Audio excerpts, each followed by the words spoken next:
was the absolute joke. Oh, yeah. Okay. Job training. Yeah, okay, now it just stays, yeah. Snow coming out yet? Is Joe still up there? Oh, yeah. I haven't seen him. Have you got good snow up in the Blacktail? When we finally started getting Down storms Conover out, had his fire we had some. up there last Stuff that fall. got the first 3 months out of the southwest. I saw it, Never the seen kid, jump. the Clark kid that was way up on top further that way, he saw the smoke. You couldn't see the smoke was gone.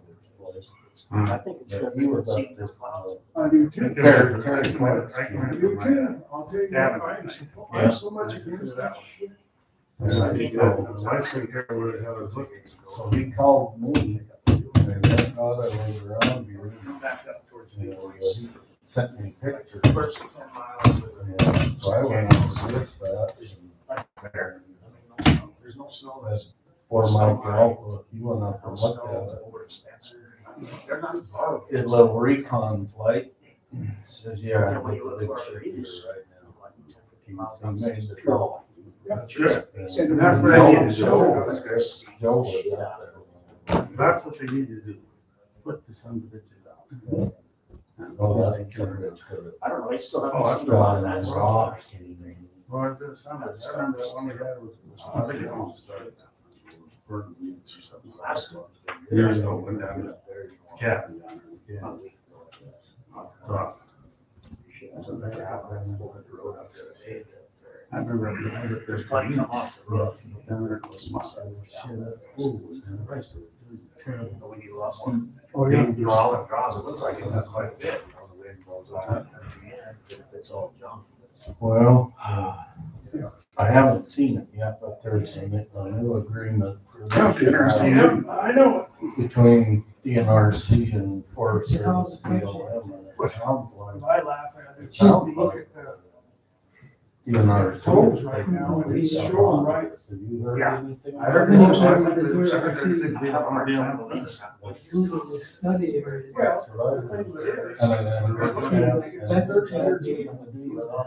Well, the last 30 years, Well, 20 of them. I don't know if they do it, 'cause they're aggressive. I'm surprised. I'm sure they go after some. Yeah, they're going back 30. I mean, my son worked for him. He enjoyed the. My grandson, partner. Oh, yeah. He for the summer last year. The only day for the summer. I was here when 26. I was working for the outfit. Going to school full time. Then just our school went around. Yeah, we had, Just him and we had, California. summer temporary kids. And he was- Hey,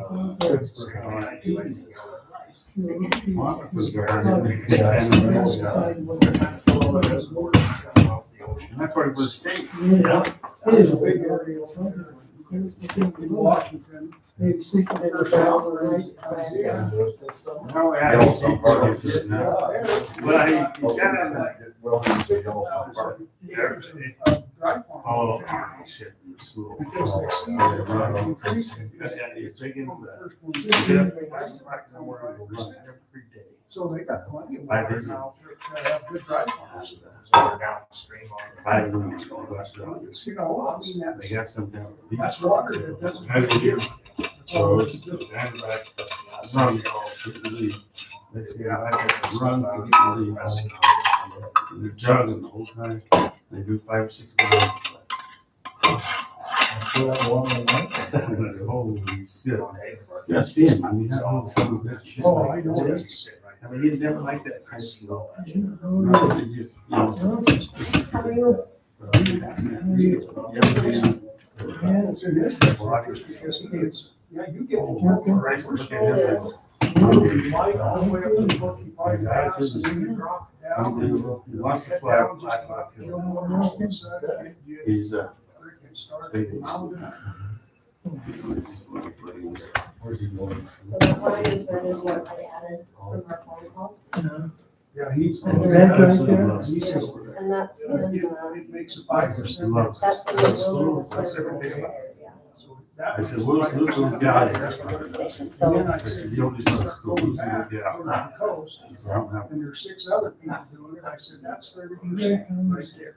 Place golf. The moisture that we don't get. is in this section, and then it's also up in our special designation. You come home, see? And the other ones too. Yeah. Right, we're right back. For special. It's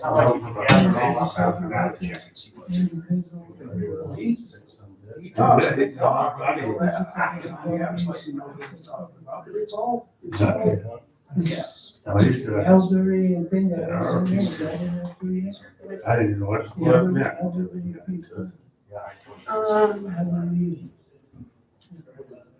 All we have is disabled veterans and individuals with See, the problem is, just like you guys, your guys' grants are based on certain numbers.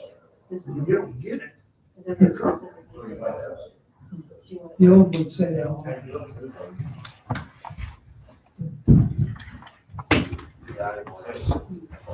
Who the hell is that? What do you guys do? I put your book on you. I see that. Or you get. Francis is trying to get this petition signed. Have you seen it? I haven't seen the whole thing yet. Where is she getting this information? That's We got a question. I'm one of them. These 7 WSAs, which include the West Pioneer and Beaverhead County, is But what? there's a lot of those. And has been under wilderness study for 48 years, since 77. Another 37 areas were added throughout Montana in the year 2000, including the ones in Beaverhead County. No, I don't think that's right. No, they were done in 82 also. Yeah. So I don't know where You're up to. I need to get a hold of her. I talked to her. Oh, did you talk to Yes, her? not about this, no, she had to talk last night, she heard about this, and she said she was gonna get the, just third on my, and I told her that goddamn Garfield Mountain. World travel. Yeah. Garfield Mountain. Tell her. Yeah, you are not WSA, we can do them with the goddamn forest fire. These guys have Congress, I said, but you can't be mixing shit. Yeah. Small business, you know, she's got 3 bunches of which, anyway, anyway, if you catch up there, I was gonna.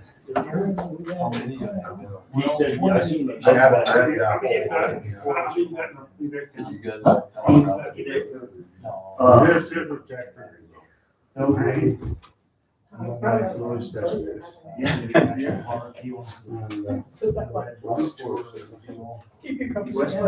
always. Oh, yeah. We've been. Visited with each one. We started. Did they all give you time?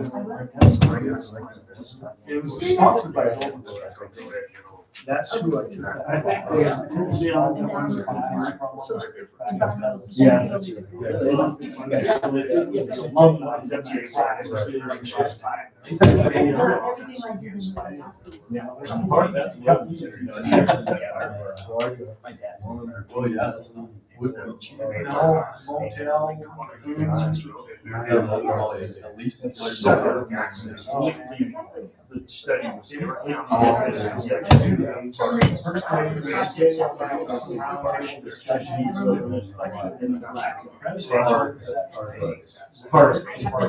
Seven is completely released. With the rest of it.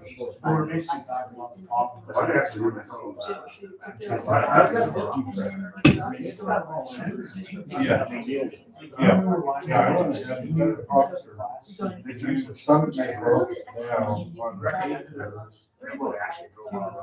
When that book of mine? Yeah. I did that. Yeah, there's, yeah. I can hear Frank. So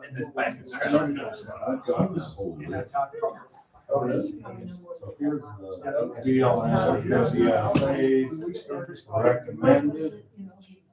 How many they got? And not recommended, there's 9. That's 9. So you also say no one. WSA, not recommended.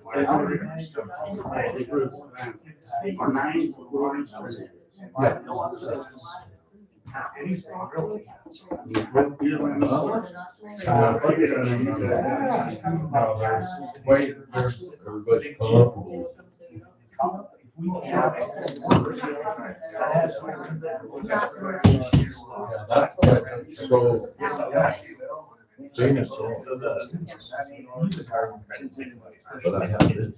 Where's he coming up with this? Those are- Yeah. There's We're one under control. Those people. So, if you do recommend the law, There's a BLM, no, not higher. just So have you- unless that changes what you thought. And some of those are like top law. Ruby Mountains, that's probably not Beaverhead County. I think it's not like a stuff.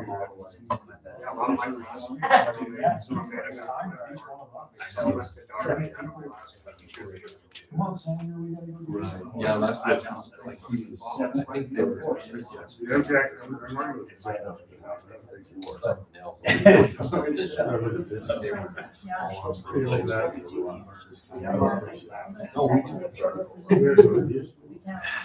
His age was way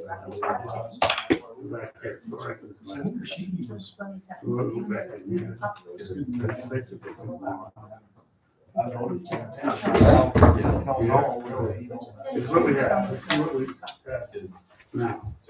This is what they're going to have. What did you start with the BLM today?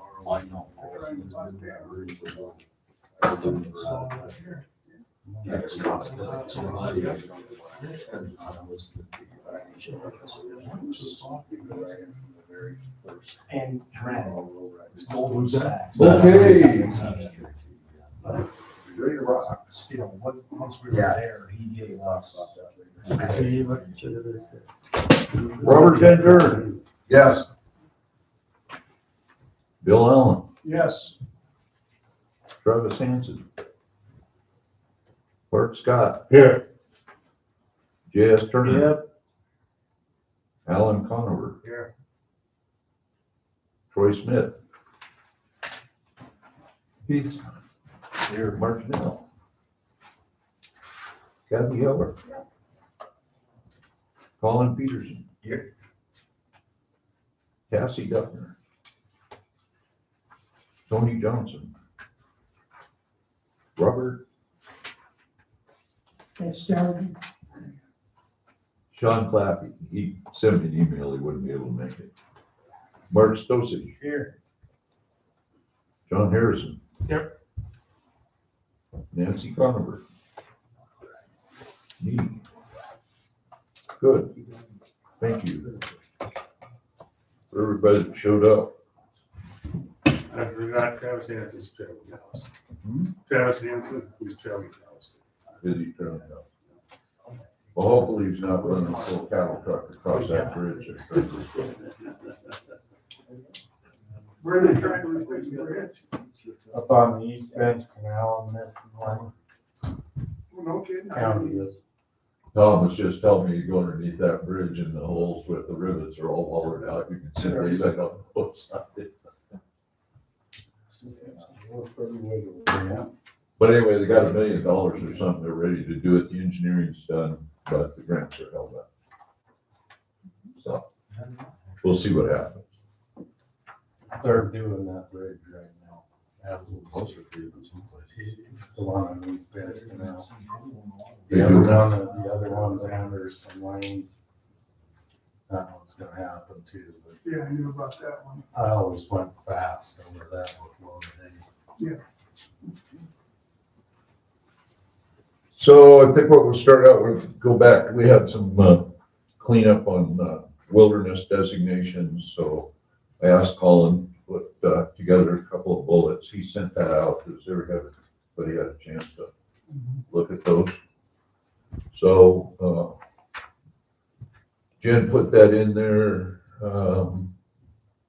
Large tracts of land free from roads or other human development possess unquantifiable value in the form of solitude, escape from human manipulation, and relatively intact ecosystems, and should be ranked as lower priority lands for development.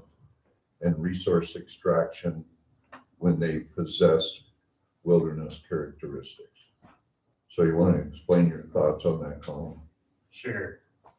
In regard to the mineral and oil and gas extraction discussion, my thought was this is if we look at our full suite of public lands and we're weighing opportunities for extraction on, say, this chunk of BLM land that's already in a roaded area versus this chunk of BLM land that's in an area possessing wilderness characteristics, there should be a sort of a priority process whereby we prioritize those areas that already, that basically lack wilderness characteristics for resource extraction before we consider extracting within wilderness or areas possessing wilderness characteristics that would be eligible for wilderness designation.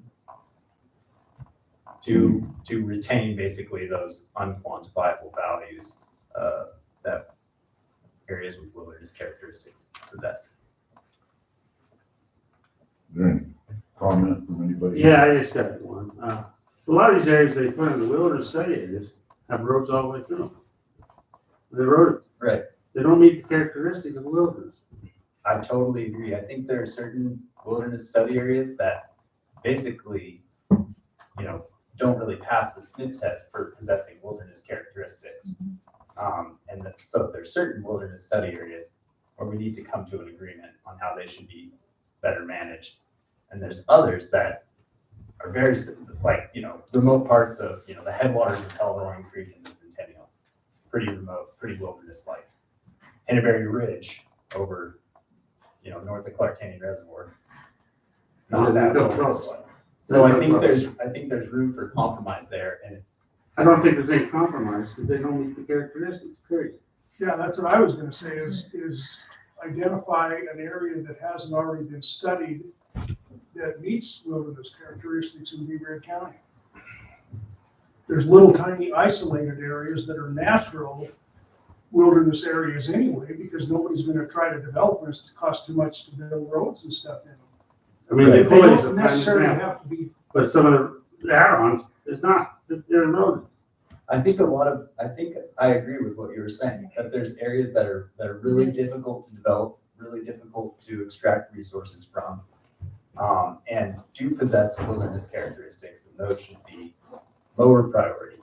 I can think of examples like hidden pasture meadows off Big Sheep, pretty small wilderness study areas, pretty small tract of land, super steep, rocky country, super narrow, difficult to get into.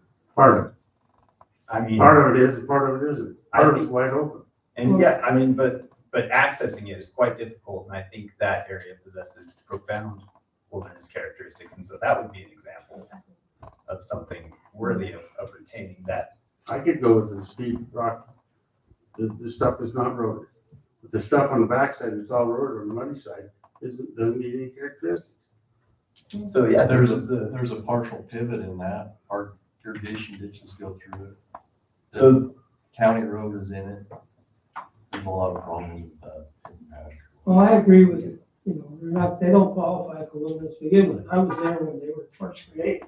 I worked for them. And I see the kids from back east coming and designating, and that's why we got the mess we got. They didn't know what wilderness was. I remember talking, we slept in their backyard. That was the closest to the came. Then you sent them out there to declare wilderness, which happened. Yeah. And what areas we got, they don't qualify. Plus, I'm with the disabled veterans and people with disabilities.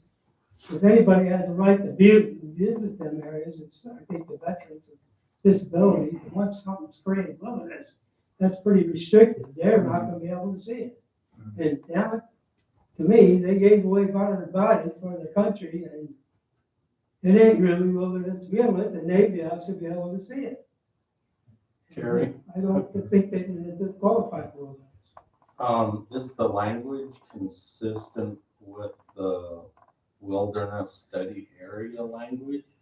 Well, And that's where I kind of got crossways, that some of this language from this comment maybe isn't consistent with. Yeah, no, I acknowledge that. A little bit. I think there were other sections in this that basically say, we need to analyze these wilderness study areas, see which ones actually possess true wilderness characteristics, and see which ones don't.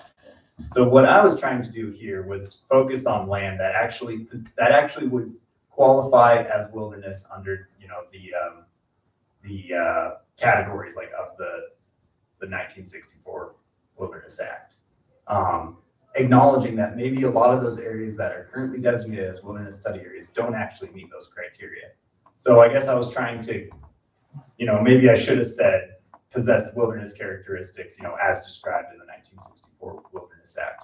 But I was intending to, for this statement, to, only apply to areas that truly possess wilderness characteristics. So some of these existing WSAs that have roads in them might not qualify under that. Well, I think when that first sentence that you got, you're talking large tracts of land. Yeah. Free from roads. Right. Or other human development possesses these different, and the Wilderness Act is what you're asking. Yeah. And the Wilderness Study Act is, untrampled by man. Yeah. Which it has no man-made, infrastructure basically in there. Right. I would also, I'm not seeing a real problem here because you're actually looking at it's untrampled by man. Yeah. But you've got roads in there and other human development. It may be good to add trails because you have a lot of single track motorized trails. You have a lot of twin track motorized trails that really wouldn't qualify as a Sure. road. Maybe instead of Basically. roads, like, motorized vehicle routes or. The other thing that, Roads you've and got trails. human development. And so within some of these areas, we've got water facilities and development for either transfer of water, conveyance facilities or reservoirs or stuff like that. So, the other thing that we need to consider too is that your wilderness characteristics, when they do the evaluation on wilderness, part of that is an inventory on the mineral reserves, oil, gas, and mineral reserves that are within those areas, even though they haven't been developed. But the Wilderness Act requires that inventory because they don't want to put off limits the potential for any kind of critical mineral development into perpetuity in the wilderness area that may be available. The Butte School of Mines has, I think, the inventory with me. They've got a really good inventory of Beaverhead County on where these mineral resources are located.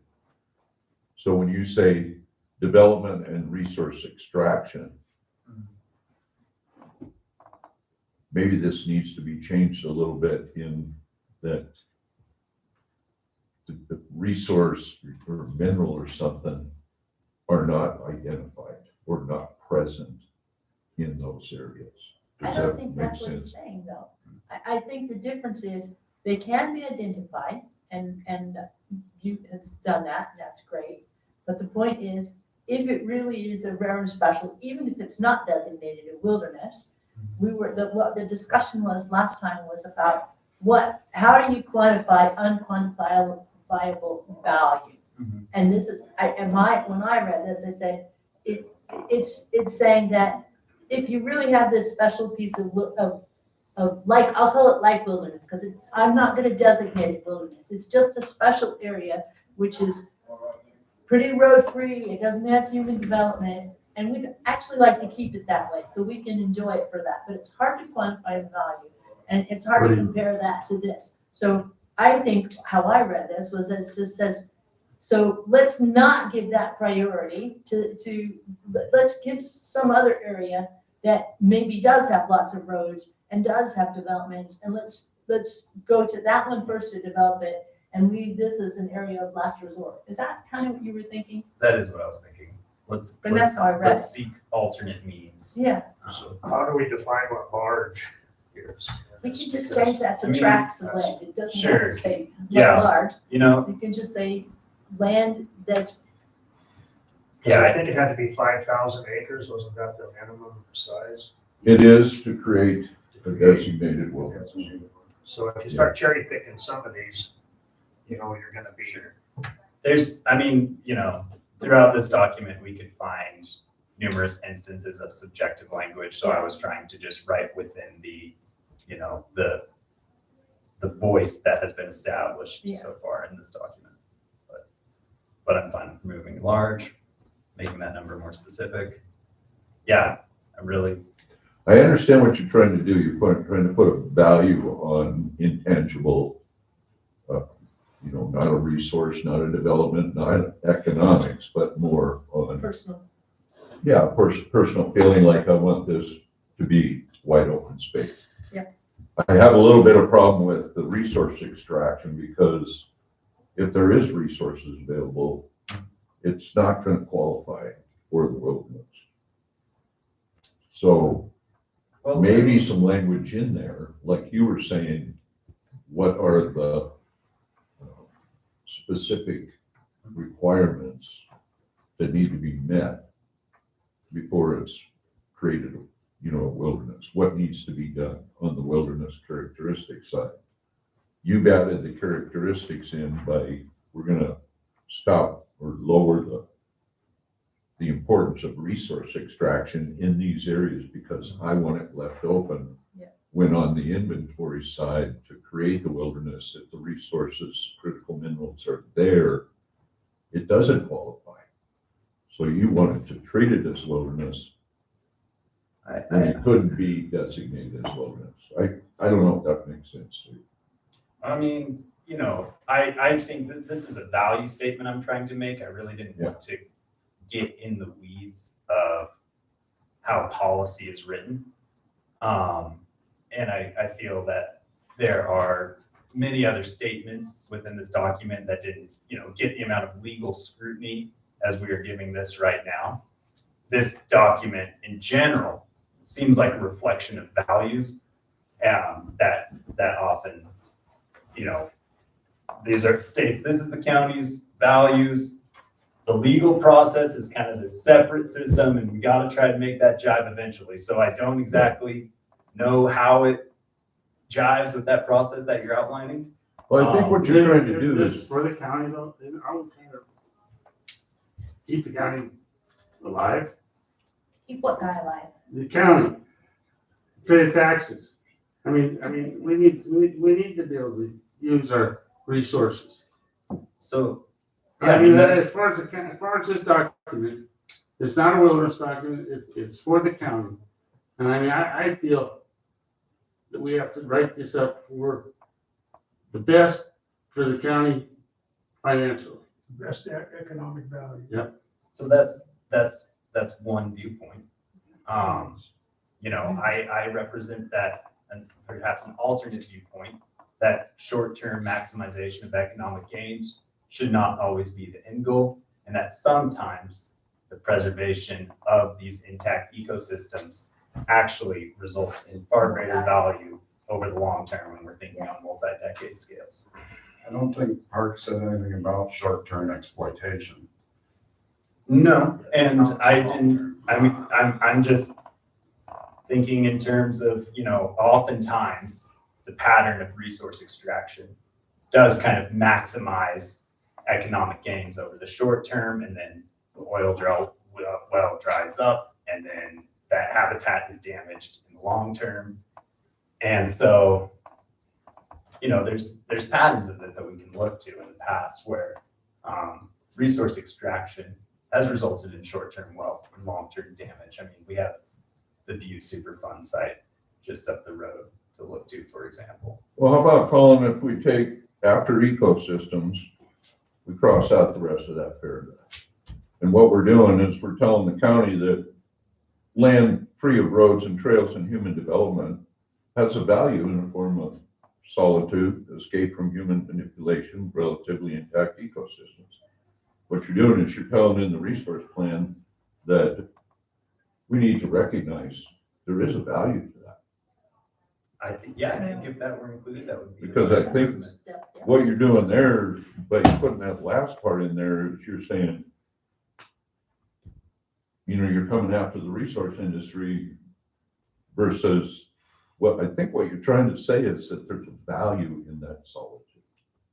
Yeah, I mean, it's actually not coming after an industry. It is merely defending the resources that are there. The way I'm looking at it, though, what serves the public the most, the general public. And you've got a little area where people can walk and they're 20 years old and do this. What about the rest of them? You know, what about the rest of the people? You got baby boomers out there really getting old, they can't do that stuff. You're not serving the most major part of the public with this type of stuff. And, you know, like was mentioned, the county and taxes and stuff. This is not serving That's the majority. that's perfectly reasonable. I totally understand. And yeah, I mean, you know, I would like for this room to operate democratically. So if the majority, you know, favors that second half of the bullet point be taken out, I feel like just leaving the first part is an improvement. I would be happy with that. I agree, it's an improvement. I guess if we take out the other though, I have to reflect on the section that apparently we're not doing today that I reviewed, the difference between a mitigation and an improvement to habitat. And a mitigation in that, we already said for unknown reasons, that if somebody comes and screws up this tract of land, because we want the minerals, okay? So they're gonna violate it, like the Pit and Butte. I mean, we funded the World War II thanks to the Pit and Butte, so don't get me wrong, there's enormous value there. And there continues to be value. But the point is, if we then link to that, which said you can mitigate something by doing it someplace else, then I think we also have to say, you could also do it potentially someplace else. And I think that suggesting that perhaps they could look at other alternatives to where to do it is not a stupid thing either. So separating them is maybe a good idea because it gives you two thoughts, but asking them also to consider whether there is another opportunity to achieve the value of the resources and preserve. So I'm an and person rather than an and or. And preserve the value of the wilderness actually serves our two industries. It's in two tax bases. It preserves the recreation tourism and it preserves the potential for resource development in the county. So separating it and maybe rewording the second one now in line with that mitigation notion that you can look someplace else. Otherwise, we really need to look at that mitigation section and say, no, we're not going to allow mitigation someplace else. We're only going to go for improvement. We have to be consistent. Well, I want you to understand, so we don't get to pick where the minerals are. And I these have been understand that located, probably more than anybody. they have been located with the technology today where they are located. Mhm. So it's not always possible to say, well, you can put in a silver mine or a gold mine or palladium or mine or rare earth mine, but we don't want it here, you want to go over there. We don't always we don't get to pick where they're located, Kathy, that's I my agree, point. but We that's, took those, but that's, people out of Jealous, out of Butte, they came down, went up on Bell Linefield on a tour. And they flat told us the U's, uranium, tungsten, and there's 16 of them. They haven't even done the research down here, but this area down here is loaded with it. And it should be something we're looking at, not trying to lock them out of there. no, Because that's big dollars to this community and it gives jobs to our kids and grandkids. and it I'm not keeps them against here. that. I'm not against that. And that's why I'm saying that we should look at that and see do the trade-off Yeah. and then make the decision. Don't just automatically say it's this one and it's asking for them to make a consideration as to what the trade-off is. That's all it's asking. Well, I just asked the committee if we take out, like Colin was saying, he's okay with removing the resource extraction stuff from that sentence I mean, and I would putting a prefer value, to remain, but put a value on, solitude, escape from human manipulation, and relatively intact ecosystems. I think if we leave that there, we're recognizing there is a value there, but we're not saying anything about mineral resources. Sounds good. If that's, Great. I can live with it. Yeah, I can live with that too. you guys okay with that? Yes. Okay, so then the next bullet point is, it's basically reiterating that same point. Just, Wait a yeah. minute, we passed them by, the strategic minerals ought to be mentioned in there. I mean, I brought that up twice last time, and got ignored. Strategic minerals ought to be in there, I would think. There's also, you have the mining section down That's part below. of the, yeah, the things the future we're gonna be. yeah, this has to do with wilderness is basically what we're I did looking put at. a- So we're gonna get I just got to bullet 5, which must go away. energy and That's mineral it. resources at the next meeting. And I threw a comment there to talk about strategic minerals in that section, Put it in that section, just as a placeholder, so when we get there. placeholder, and we can discuss the mineral energy in your second bullet when we get to energy and mineral resource. Is that okay? Thumbs up. Everybody okay with that? Yeah. Okay, so we got that. So Thanks for doing that, Paul. Collins moves down to the mineral section. Yeah, that second bullet, which was Bullet 5. that one. Want to move that down, Jim? I think that-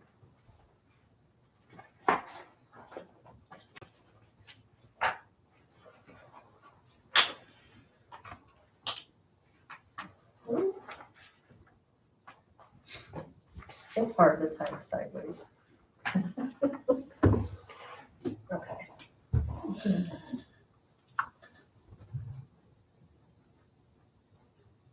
All right, so Carrie.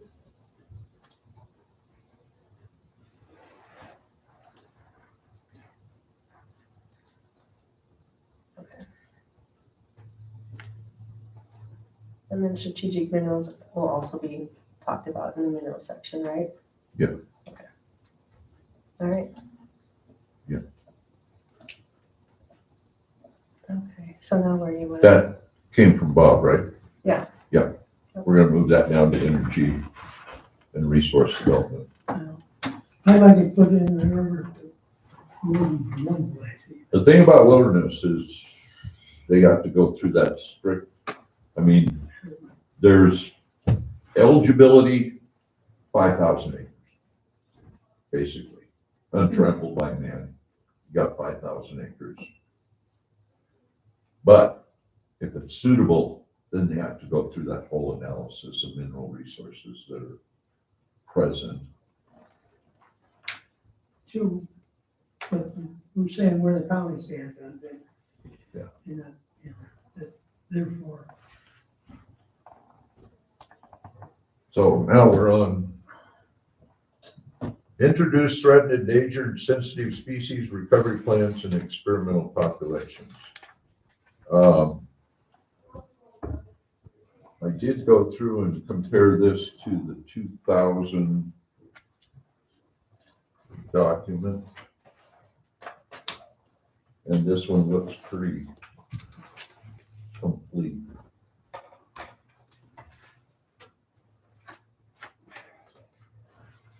So, did everybody get a chance to look at this one?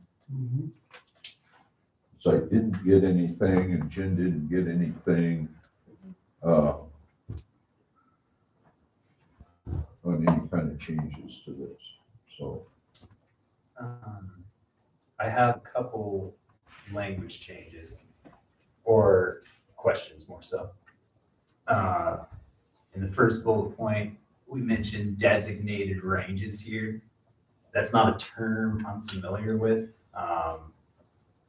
I don't know what entity is designating wildlife species ranges. It's wildlife corridors. Yeah, and it's also, you have the grizzly bear recovery zone. Yeah. And then you also have the brucellosis where vaccination, testing, shipping and stuff, those are all designated ranges. And sometimes they use a highway.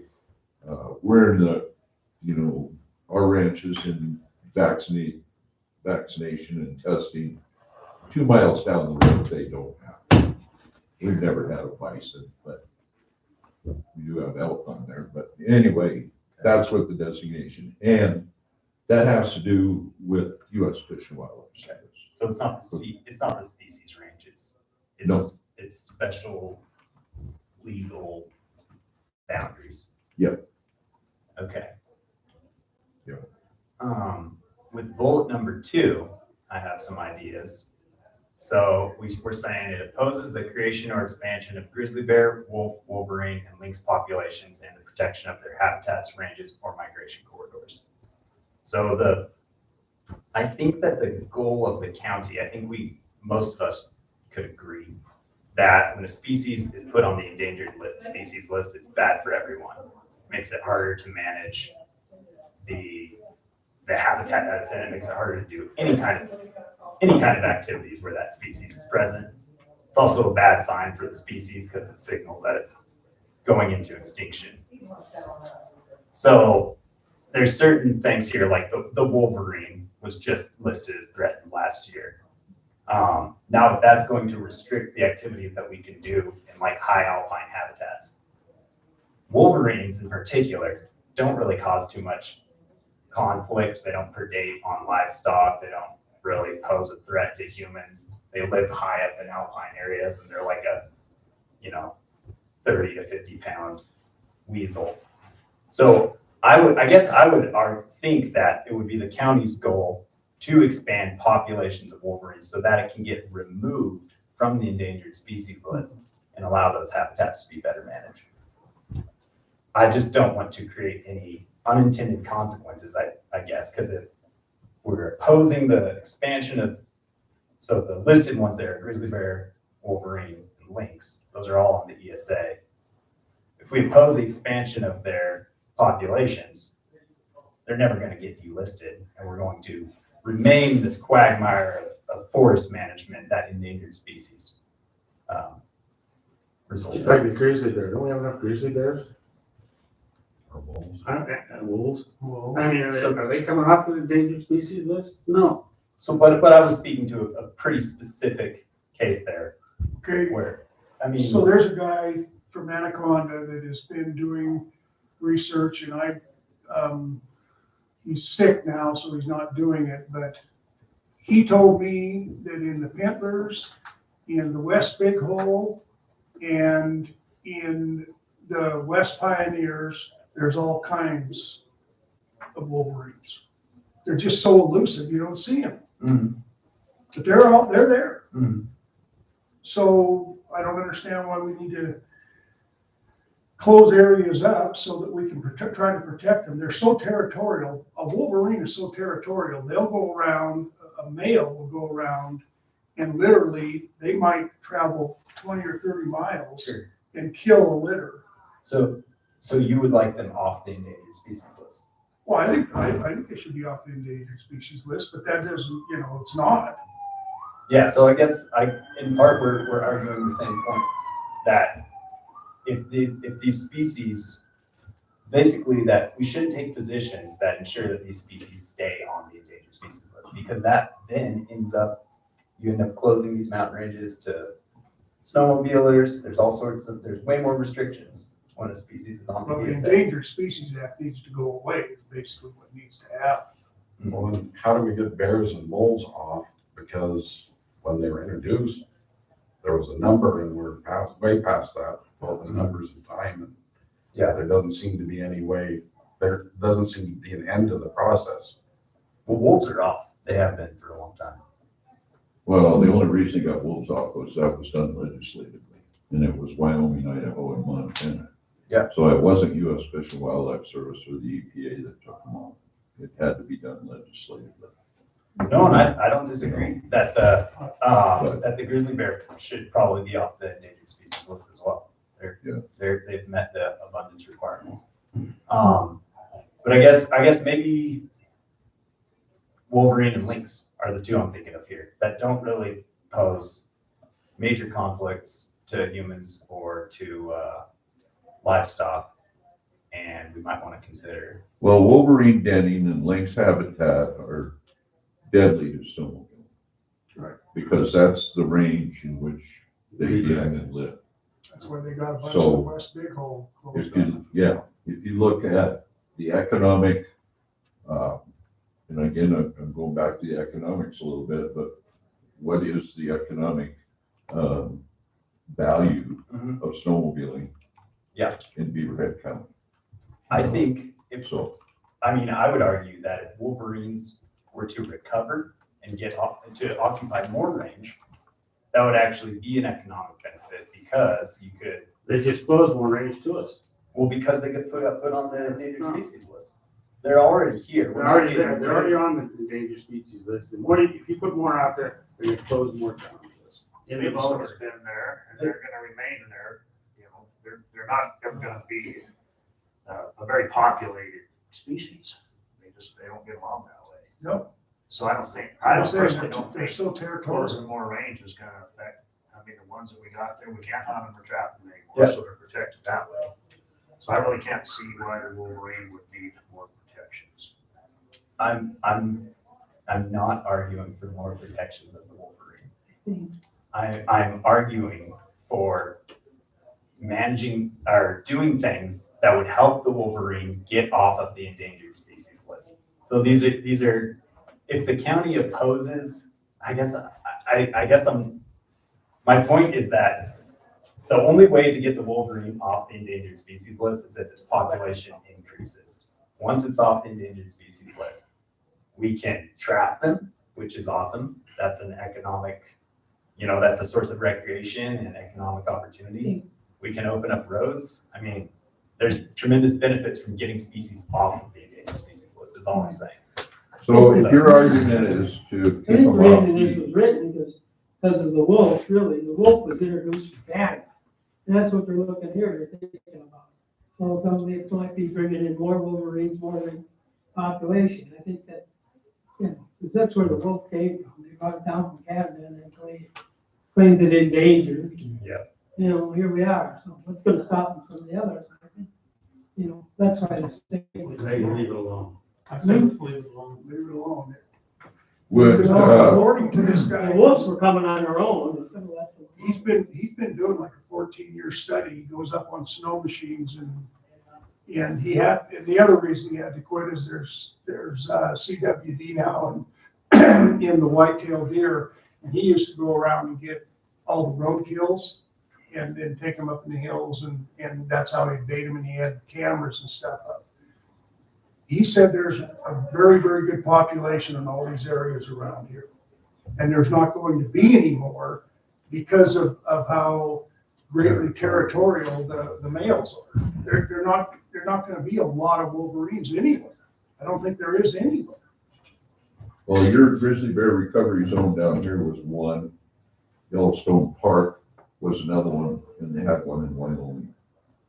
The population has been saturated so much that if they have to relocate a problem grizzly bear, they used to take them from Yellowstone Park and bring them in here. Right. They used to take them from here and take them over to Wyoming or out of the park in Wyoming.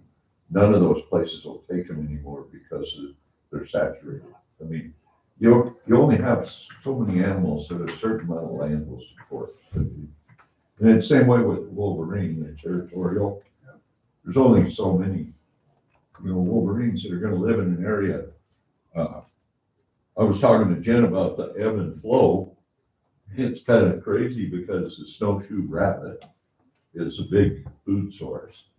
And over my lifetime, I've probably seen the snowshoe rabbit expand in population, and then the predator comes up and only twice in my lifetime. It can take 10 to 20 years for those populations of predator and prey on the ebb and flow. And it has to do with the animal, the predators starving to death. That's the reason that they got quite a bit of the west big hole closed up, is they said that snowmobile tracks, were giving the prey, the snowshoe rabbit, an unfair advantage for the wolverine. Mhm. So they closed off a lot of those areas over there. Well, Colin's argument here is to keep them off the endangered species list. That's his reasoning for that. That's part The of county it. opposes the creation or expansion of grizzly bear, wolf, wolverine, and lynx population, protection of their habitats, ranges, and migration. So what he's, Well, Jen put that in there. yeah, You didn't put Well, I that was in. trying to capture what the. that's, Yeah. that was, I think that's pretty, to the extent of keeping populations off. Yeah, I think that's pretty good. I guess the other question is just like Wolverine and lynx. Let's say they're not on the endangered species list and there's not all these land restrictions that we're getting from them now. I just don't see what the problem with Wolverine and lynx are. Grizzly bear and wolves cause tremendous, conflict. Wolverine and lynx are kind of like these that keep to Because the themselves. land managers are using it against us. That's the reason. Yeah. Okay, so it's the resulting habitat protections. It's not the animals themselves. No. Right. Okay. And they kind of did it for the same reason as what you're saying. In order to keep them off the list, the agency through the U.S. Fish and Wildlife Service managed those to reduce the threat to those animals in that specific habitat. And if snowmobiles were a perceived threat in their forest plan revisions, they created areas that were closed to snowmobiling because of the habitat. Not because the animal was listed, but because the habitat was there. That's critical habitat. So it's. Is it the feeling of the committee to not put what Jen put in red and leave it like it was? Or is it okay to put, to keep off the endangered species? Leave it like it was. Leave it like it was. I'd like to keep them off the endangered species list and do it, not just to oppose the expansion, I mean, which I somewhat agree with that, a little bit, but I mean, I also agree with keeping them off the endangered. I think that should be mentioned. Like, I don't want them just to stay on the endangered species list. Okay, because, well, the wolf is off. The grizzly bear is on. The wolverine was put on.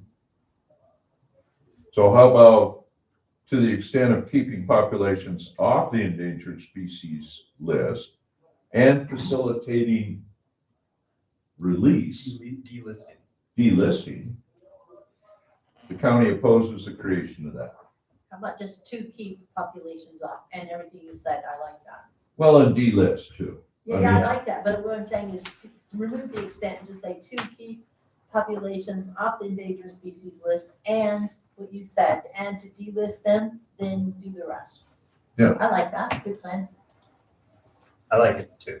I think, my point here is not extreme added protections for these.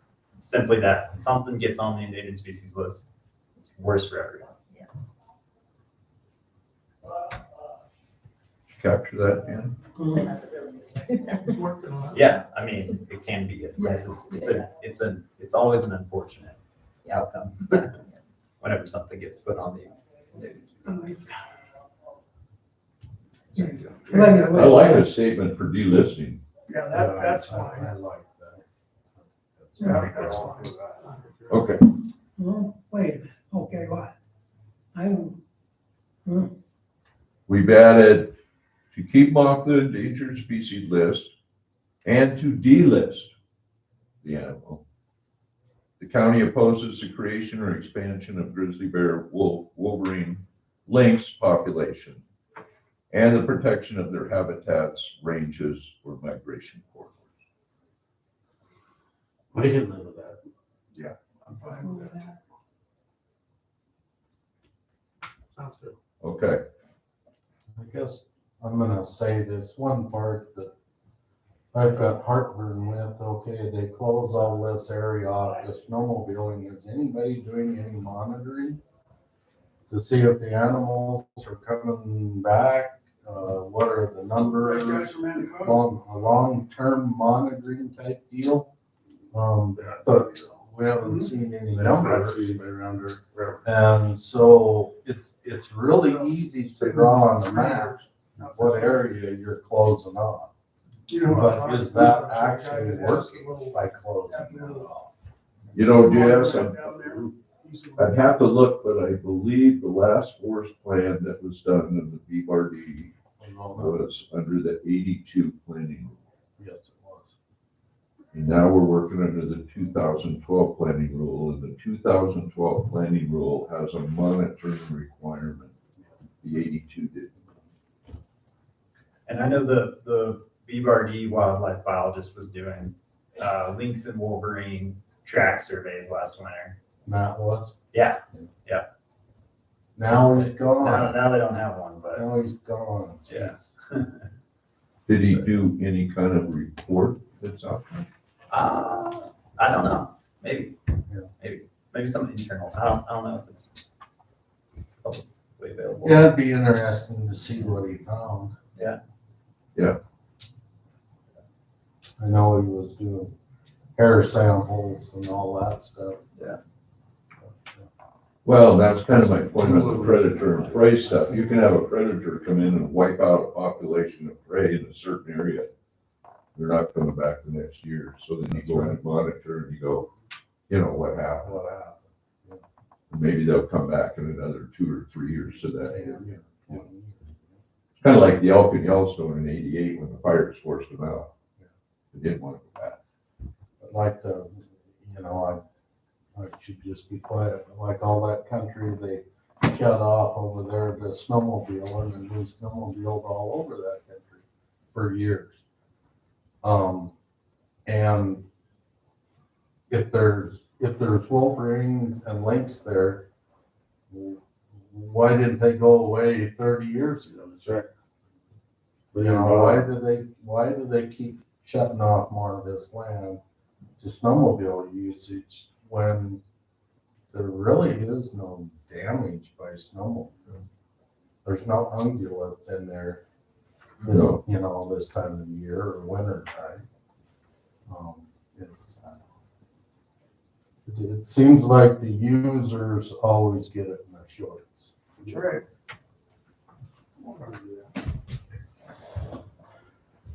Okay. Next bullet.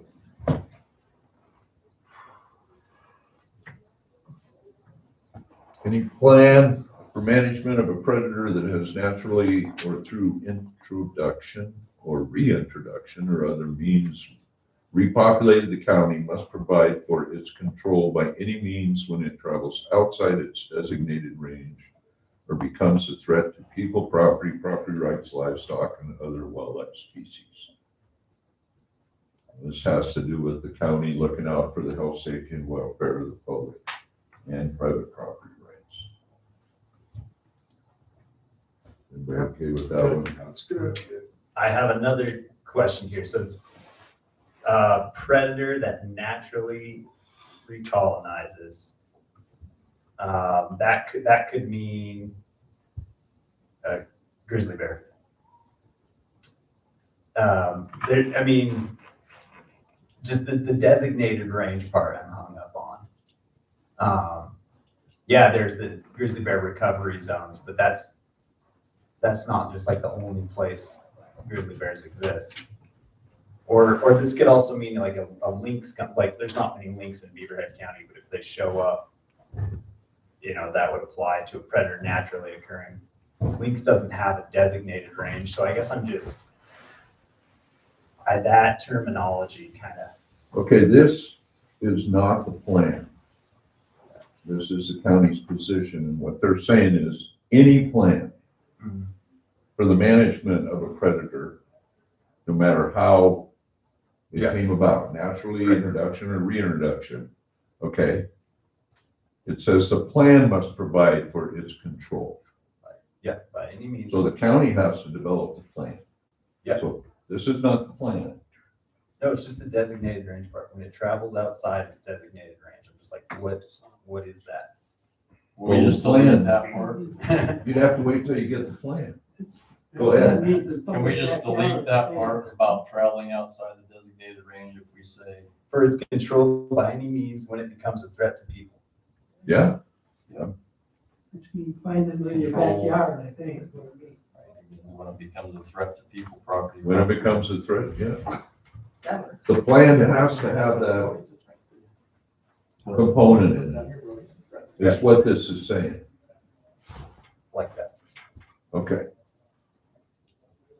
Next one, any plan that provides for the introduction, reintroduction, natural populations, or the management of any predator must provide for a timely compensation to owners for direct and indirect costs associated with the loss of life, loss, or damage to livestock and property rights. Compensation must be equal to the actual value of the loss, not limited to market value, and include costs associated with development of such claims. Requirements placed on livestock producers to verify the losses of livestock must not be overly restrictive, and the producer must be compensated for the cost of meeting such requirements.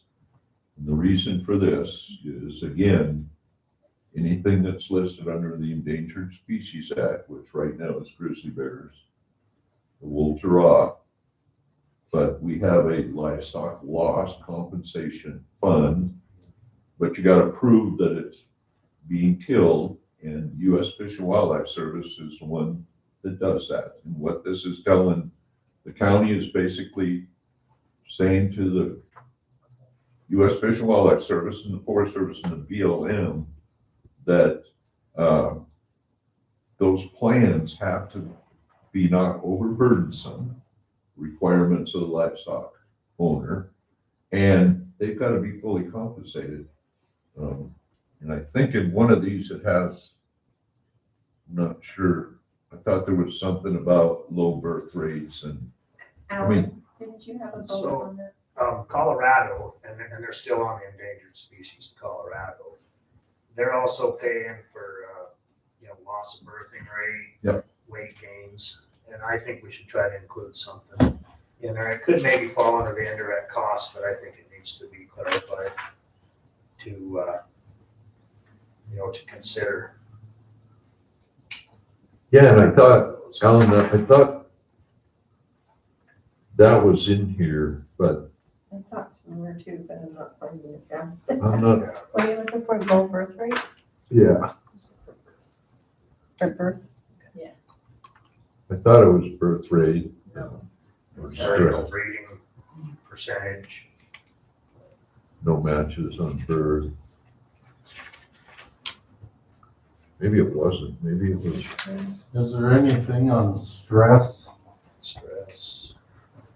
might try stress, Jim, see. Might be Yeah. worth looking into Colorado's. to see Okay, how so, There it is. Okay, so that's only crossed out because Kathy had some rewrites. Oh, So it's in okay. here, it's in here now and it hasn't been reviewed yet, but yeah. it's down in predator control, Okay. so we'll get to that. And those two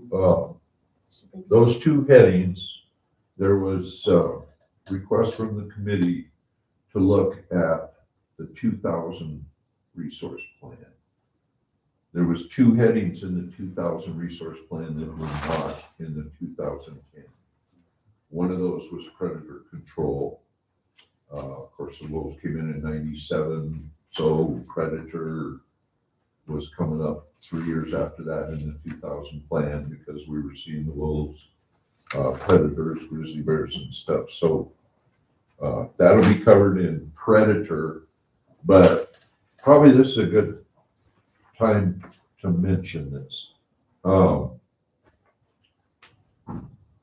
It's not a bad idea to be redundant in the document. And the reason being is when the BLM or the Forest Service start their planning effort, a land management plan, LMP for BLM, or a forest plan revision for the Forest Service, they create what they call an interdisciplinary team, the ID team. And on the ID team is several people with expertise that look at different areas of the plan. You're gonna have a biologist, you're gonna have a botanist, you're gonna have a silviculturist, you're gonna have a range manager, you're gonna have a hydrologist, you're gonna have a recreation specialist, you're gonna have a wilderness. It's however that ID team is made up. When they get a resource plan like this from a county, they chop it up. They take the wilderness section and they give it to their wilderness expert. They get the range management, they give it to a range guy. My point is that if we put something in introduced birth rates and stuff that's in predator control, that might be the Endangered Species Act, that you have an expert that's doing that. Predator control might be given to law enforcement. Now, both of those people on that ID team are seeing something in the resource plan that pertains to their section. Where if you don't put it in the two sections, it can get missed by one of the specialists. So it's not a bad idea if there's cross-pollination within the resource plan, with that redundancy in those different sections. So it might be good to take the section out of the predator control that has to do with the birth weight and stuff like that, and put it in this actual paragraph that deals with livestock laws. Yeah, I think it should be there. I agree with that. And I I think did, it's a good idea. and I know Jim had it there, but I did find Alan's exact statement from before. He said, the economic impact of livestock depredation must include loss of fertility rates, abortion due to stress, loss of weaning weights, as well as death and veterinarian costs associated with large predators. So we can have that under the predator one, which And Jen has that language Just reject it. when we get to that. We're not getting to that section right now, but I might just throw out there, those are all hard things to quantify. And some states have paid a multiplier, depending on the species of predator. Wolves, I believe wolves is 3 times the market value of the animal that's lost, and grizzly bears it's 7 times, because they're figuring that the cost of that depredation is at least that many times more for the livestock producer than what is being realized just by reimbursing the value for the animal. And you have to submit what you're talking about. You have to submit your proof of a kill to the livestock loss board in order to be reimbursed by the state. And Montana doesn't pay a multiplier, but I think we put in here about the county supports the use of a multiplier to compensate producers for their livestock loss. Then if it does come up down the road for the state, Beaverhead County would be able to be in a position to support that. I think that's a Sounds great idea. And like from our experience where we've had grizzly or wolf loss, part of the hard part is getting them confirmed, because you find a kill. We found one with a bear on it, and we had a range rider come they have solar powered electric fence. The next day the bear had got inside the electric fence, and the carcass was destroyed enough that when the government trapper got there, he couldn't say that the animal was actually killed by a bear. It was eaten by a bear. There wasn't enough left of him to confirm it as a kill. So it's very frustrating Same with the wolves. from a producer, standpoint, I guess. And then you have the loss of the animal, but probably the biggest loss for us is we can't get our cows within a mile radius of that area for a couple of weeks to utilize the range that is there. plus the stress that That's all. that lingers. I'm just talking, Yeah. I'm just talking about the loss of the area of the use of the range for that part of the summer. And Right. those other things they're there, but they're hard to very hard to put a number quantify. on it. Yeah. But I guess what I'm getting at is I think the best way to go about that is to support the use of a multiplier. I agree. And you say currently that's being done in Colorado? Colorado is their. I'm not sure the exact states. I think Wyoming does it. Okay. Montana, I know is not. I think if we could look at some of their data, it might give us some pretty good insight on how to structure it. Could you check and see the exact multiplier they're Yeah. using? We could reference those As an multipliers appendix. in here that are being used in other states. Yeah. Just kind of see what other states are using them. If there's multiple states, Colorado and Wyoming, maybe you're a couple that are using them. Idaho, they might be using something. I know they got a bounty out there, you know. But Yeah, I can check on that. I think we put a placeholder in there for,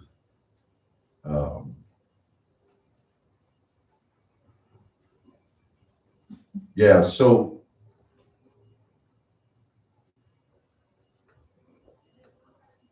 I think what we do is we take that birth rate and stuff that was you're mentioning, Nancy, and put in this section. And then for the loss stuff, maybe that would go in the predator section towards the end. I mean, we're gonna mention the compensation, but we'll reference the multiplier that's been used in other states and put that in the appendix to show how they, came to, agree on that, 3 times 7 times. We can do that. So you have, Jen, what So I had Nancy pulled, was saying, or? yeah, so I had pulled this up from the section below and had added it up into this introduced section. Okay, Do you still want it there, or you just want it? and it's So- underneath, yeah. And This is- also, This is a bullet you're on. I didn't catch anything with birth rate, though.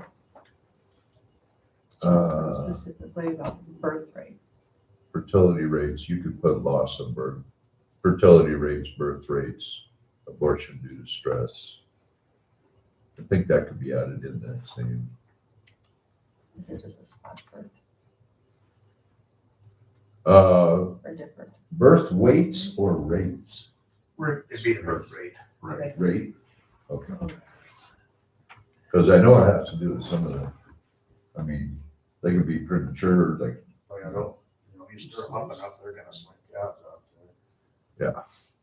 Yeah, lots of open cows. and so you think that requirement placed on livestock producers to verify the loss of livestock must not be overly restrictive and the producer must be compensated for the cost of meeting such requirements. That kind of help? Yeah, I don't really I don't know know how you, how it's gonna get done, but I I would don't- agree with leaving that there. I mean, when we had wolves come in, they taught the pups how to kill. They just kill. Then you get the grizzly bear in there. Well, the wolves didn't do it because there's nothing left of the grizzly bear. Or maybe the wolves took it, so it couldn't have been a bear, It depends on how fast they respond.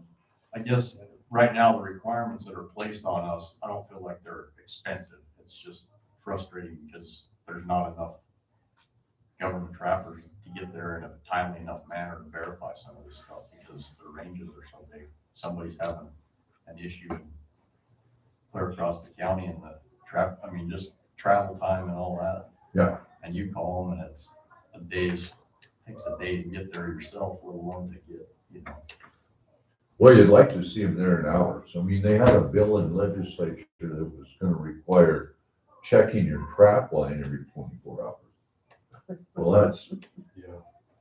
I mean, don't think that's very reasonable to run your trap line every day. You're not, probably not gonna get something every day. You just sit there for a little bit, but anyway. I thought I saw a headline that like Wyoming had hired independent verifiers because they're having trouble with getting the U.S. Fish and Wildlife Service to verify it. Did anybody see that or? I haven't seen Okay. Says here Wyoming is 3.5 times. And Alberta is looking at that too. 3.5 times, but Market it value. could be 18-1 up to 24-1 in severe circumstances. Just like when you got a bunch of sheep and they come in there and wipe out a whole bunch. So yeah, it's kind of all over the board. 3.5 is kind of low, and then it could go up to 24-1. Well, Wyoming's big sheep country, but you got a bunch of sheep here. Yeah. I think Ellie lost quite a few that one. And that was breed stock, rams. Rams, yeah. And you Yeah, lost a lot of genetics. That was Cohen's. That was Conan. Sam, Oh, Conan. that Reeves County. Reeves Cohen. Yeah. Same family. They got their whole bucker, one in there and ripped the nuts out of most of them. Well, like I say, when we had them down there, they were just teaching the pups how to kill. They just put them down and go to the nest. That was sheep. Well, a lost calf, if he's there overnight, you've got 4 or 5 wolves. You're gonna find a little bit of hair in your tag. I mean, the bones are gone. Yeah. You know, they don't leave enough to tell. Not with these pack sizes. Okay, so we got that one, we got the birth rate. The economic impact of livestock depredation must include loss of fertility, birth rates, abortion due to stress, loss of weaning weights, as well as death and veterinary costs associated with large predators. And then we'll include the verbiage of you got 3.5 in Wyoming, but we'll see how that was enacted. And if there's multiple states, or there's a couple of states, then we can include that in the appendix. JS, he's a good researcher. He's on it. Designations or reintroductions must not be allowed to grow beyond physical boundaries and scope, resulting in detrimental effects on the economy, lifestyles, culture, or heritage.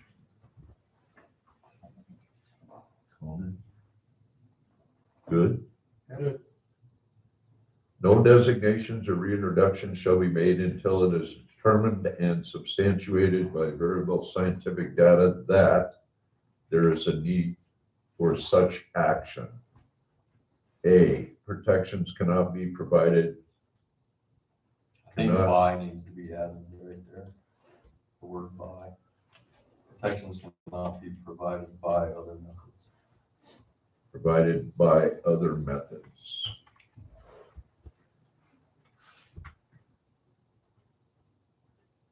And I think C is kind of referring to. I think it's A, protections cannot be provided. B, other methods. And C, the area in question is truly unique when compared to other areas of land. Jen, could you put those like in a column list versus all in the same? Because you got A parentheses and then C parentheses, but there's no There's an B. A above too, Yeah, there is, Is there a, right there. oh, there's A. So the A down below is a B. yeah, I'll come back and format those ABC. Okay. So A, B, C. So A, there's a need for such action. B, protections cannot be provided by other methods. And C, the area in question is truly unique when compared to other area lands. That seems like C seems like something we would say about land protections, but we're talking about species protections.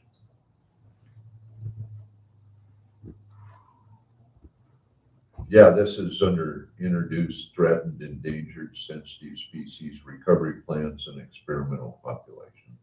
Right. guess the plan would address the area, we don't have the plan yet, kind of scenario again. Yeah,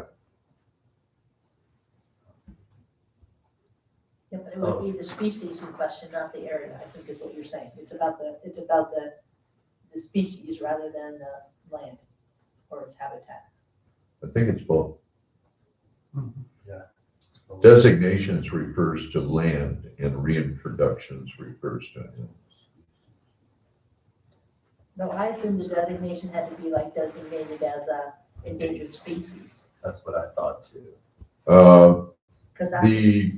The federal land managers are not responsible for designating that. And this has to do with the Land Management Agency, Forest Service, and BLM. So you're talking about the Environmental Protection Agency and the U.S. Fish and Wildlife Service under the BLM. This is the But we section, just had the whole conversation about endangered species. I mean, so are we still in, which section are we in? Endangered species, right?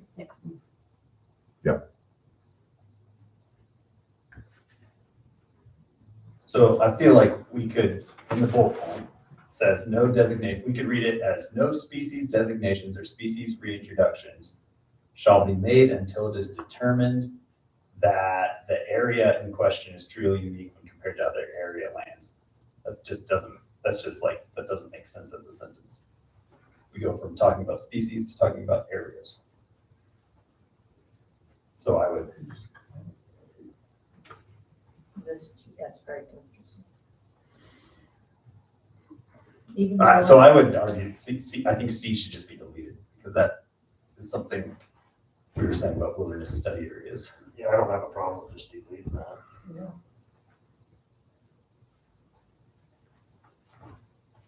Because who's gonna say what's unique or not also?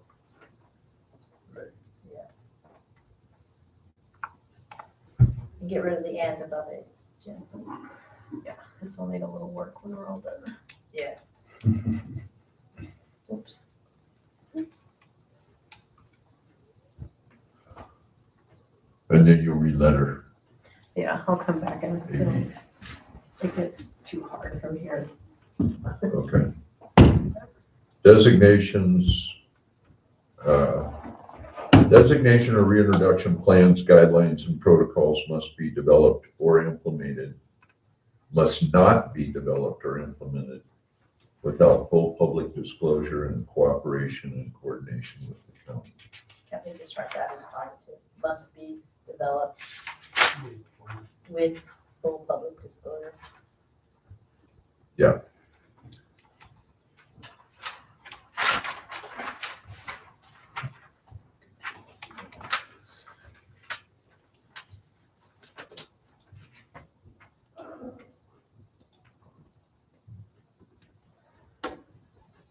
And it probably developed and implemented. That makes sense as a sentence. Oh, instead of or. Yeah. Well, put or. You want to be involved, coordinate with them in the development stage and the implementation stage. That's You right. don't want to say, you can develop a plan, but we didn't implement it, so we don't have to include you. Yeah, that's why I want to say and. Well, you're saying that they have to be involved in both the development and the implementation, but if they just develop and they don't implement, they didn't do them both, so you don't have to be included. Development or implemented means we want to be involved in the development and we want to be involved when it's implemented. Okay. When you lump those two together, you're making a,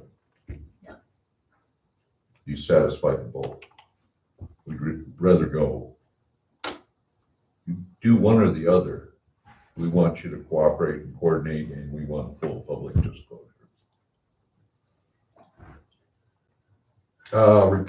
Recovery plans must provide indicators to track the effectiveness of the plan, identify at what point recovery is accomplished, and be self-terminating when the point of recovery is reached. That would be awful nice.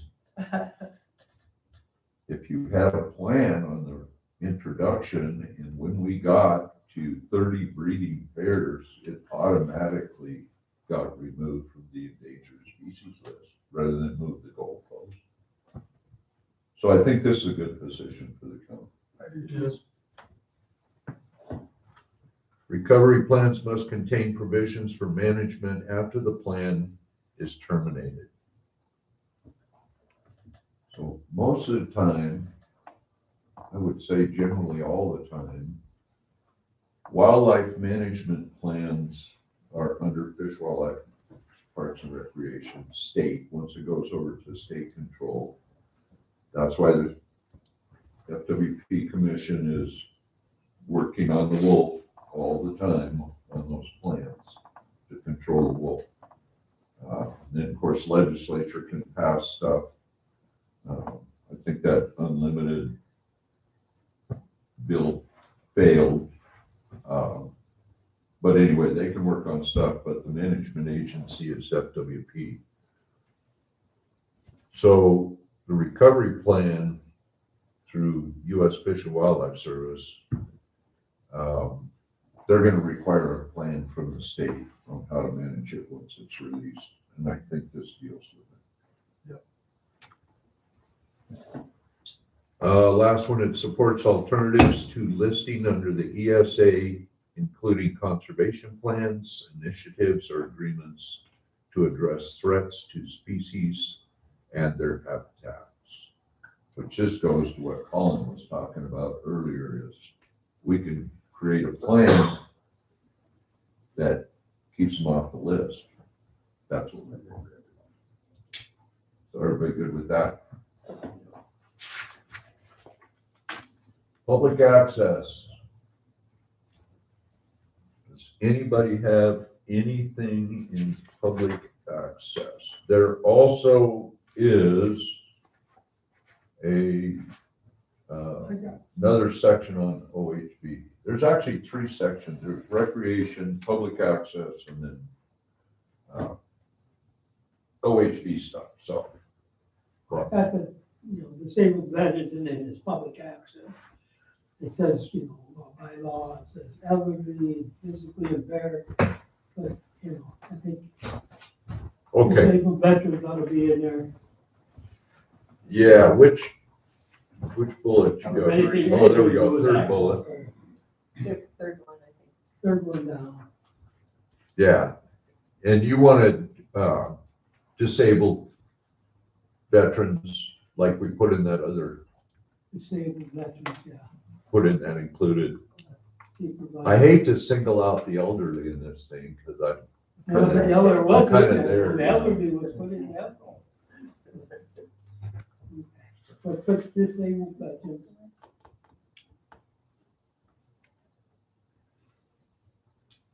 Anything that has to do with access. How about we take out elderly and we put handicap? Is handicap politically correct? I don't know, I like the elderly in there, I'm the elderly. I'm probably the elderly. And I like it. I know, I'm looking around the room here, there's only a couple like JS. Yeah. I Jen. like elderly. It ain't hurting my feelings then, Okay. You can put chubby, Those are just youth challenged. Yeah. physically challenged. Yeah, youth challenge would be a good one. Anything else? I kind of read through this and I looked at the 2001, and this looked like it was pretty good. I mean, you got your private property rights, your irrigation stuff, facilities, conveyance facilities. You got your hunting. I thought maybe right at the bottom, it should be something, it says something about loop trails there. Yep. And I think you ought to expand that to town, community to community. Okay. Because it's big dollars to these communities that we're giving them. Okay, so how about special emphasis shall be placed on the creation of loop trail system and connecting neighboring communities? There you go. That does it. Is that okay with everybody? Ed Belcher out of Billings, he had an idea one day, this was 20 years ago or whatever. He says, I think we ought to have a trail from North Dakota to Idaho, across Montana, that you could ATV, four-wheeler, side-by-side. This was before they had really side-by-sides. And you could stop at all these communities. I got some friends that go to Arizona and stuff, that it's all over down there where you can just go from one You go, community. I mean, you go into a town there, you go in and have lunch, everybody spends $15 to $20. Yeah. You got 20 guys, that's a hell of an income for that little community. You better. They buy gas, they buy, extra candy bars and shit. It really helps. And we're missing that completely here. 100% we're missing it. And we got some of those beautiful country, city, and little communities that are struggling, that we're not taking care of. How about putting something in on that public access, since we're putting in that trails and stuff? I just had a thought. And this goes back to the lack of communication between BLM and Forest Service. How about something we put in this document that encourages conversation between those two land management agencies? And actually include the state too. State needs to get involved, because the state's on their own, and they're not dealing with the feds at all, and the BLM's not talking to the Forest Service. Well, we were doing pretty good before COVID hit. Remember those meetings we Yeah. were having out at the DNRC? And I thought we were getting some pretty good traction, and then COVID. But then all that was a closure meetings, when you watch and see what they did, down there in Black Hill. They went in there and they closed all those roads on state ground, and BLM's open to the air. They closed the state, you go this way, and the state's closed. So that's what that means ended up doing. Yeah. That wasn't right. That wasn't why we were That there. is what we wanted, That's what it was all about, closing stuff. yeah, but that's what it ended up being. Well, scenic trails up there, we're doing a trail system on the old Plum Creek, which Nature Conservancy has some, Forest Service has some, and then the state grabs some of that. And they were telling me up there that the hardest people to deal with is state. Well, one person can make the decision, state. One person can go out there and close and open a trail, and they don't have to go through any public process. Yeah. That's wrong. No, I think we ought to put something in there. I'll have Jen work something out. So we want to put BLM, coordination, Forest Service and Forest state. Service, and state, I guess you'd call it an integrated travel map or something like that. land managers are urged to work together and communicate. In land, in cross jurisdictional, that's a good word, I like that. Cross jurisdictional boundary. Wait, what? So just say coordinate across, and then move this, so this just starts with. Are it's a position urged that to- BLM, Coordination between BLM, Forest Service, and state land managers are urged to, I don't want to use coordinate but twice you in the can take same that sentence. out, you start with BLM, yes, move that down there. BLM, Forest Service, state land managers are urged to coordinate planning of access, of public access, I guess we could go that way. Looks good. Can I suggest something there? That's good. Put down U.S. Bureau of Land Management, U.S. Forest Service, and Montana State Land Managers. Make that, sit there. So maybe it'll help Okay. think together a little bit. But just BLM and just Yeah, put the titles down. For federal, USFS. like just abbreviate. No large mistakes. Forest Service. There you go. Forest Service, yeah. Urge to coordinate planning, actions, put actions.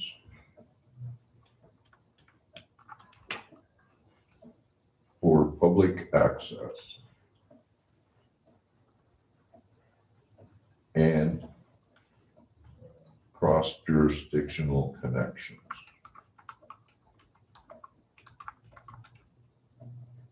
Connections, did you say? Cross-juris- Cross-jurisdictional connectors. connectors. Maybe that's somewhere where we could talk to our congressman about, put a little pressure on him in DC to make those Slip the agencies. titles in. Yes. Ken? You slip the titles It in, does need difference. US Forest Some of that Bureau of Land Management. has to do Yes. with their regulations. Forest Service has their own little booklet on signs. BLM has their little booklet on signs. There's no The consistency. signs between are the two. totally, that will shut them all down right at the start, because they don't know how to deal with signs. So I'm on trail, 3, then I get to BLM and I'm on 7026. And then all of a sudden I jump back on the state, they have no sign. Then I don't know where I'm at when I hit the next trail. The Forest Service roads, Forest Service trails. Can we use something, the trouble, I don't like urged because the agency people read that. We've urged them and their response is thank you. That's a good song. I don't Okay, believe- so how about Just say instead of shall. our urge to, we put must coordinate planning. Right, There you go. must is a lot better word. Must coordinate planning actions for public access and cross-jurisdictional connectors. I think that's the first time anybody's ever told them they need to talk.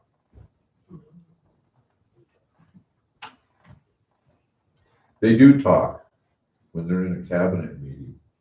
I can never figure that out. You got BLM sitting there and you got, Department of Ag and Department of Interior. That's the only time they're in the same room talking.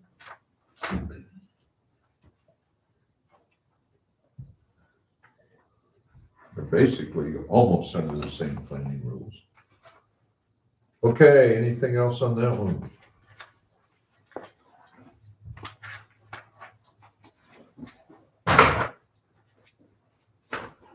Cultural, historical, paleontology resources, county's position, county supports protection study, and our excavation of unique archaeological